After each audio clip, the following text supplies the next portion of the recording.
ଦୀର୍ଘ ଦିନ ଧରି ଅସୁସ୍ଥ ଥିବା ବିଶିଷ୍ଟ କଳାକାର ଜଗଦୀଶ ଚନ୍ଦ୍ର କାନୁନଗୋ ଭୁବନେଶ୍ୱର ଏକ ଘରୋଇ ହସ୍ପିଟାଲରେ ପରଲୋକ ଘଟିଛି। ମୃତ୍ୟୁ ବେଳକୁ ତାଙ୍କୁ ବୟସ ପ୍ରାୟ 86 ବର୍ଷ ହୋଇଥିଲା।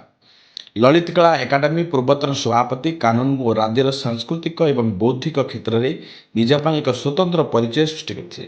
ତାଙ୍କ ଦେହାନ୍ତ ସାଂସ୍କୃତିକ କ୍ଷେତ୍ରରେ ଏକ ଯୁଗର ଅନ୍ତ ଘଟାଇଛି, ଯେଉଁଠାରେ ତାଙ୍କୁ ସମସାମୟିକ କଳା ଏବଂ ଐତିହ୍ୟ ସଂରକ୍ଷଣ ରାଜ୍ୟର ସବୁଠାରୁ ପ୍ରଭାବଶାଳୀ ସ୍ୱର ଭାବରେ ବିବେଚନା କରାଯାଉଥିଲା। ଦୃଶ୍ୟ କଳାକୁ ପ୍ରୋତ୍ସାହିତ କରିବା ପାଇଁ ଦଶନ୍ଧି ଧରି ସେ ଓଡ଼ିଶାର କଳାତ୍ମକ ଅନୁଷ୍ଠାନଗୁଡ଼ିକୁ ଦୃଢ଼ କରିବା ଏବଂ ଏହାର ପାରମ୍ପରିକ କଳା ରୂପଗୁଡ଼ିକୁ ସଂରକ୍ଷଣ କରିବାରେ ପ୍ରମୁଖ ଭୂମିକା ଗ୍ରହଣ କରିଥିଲେ।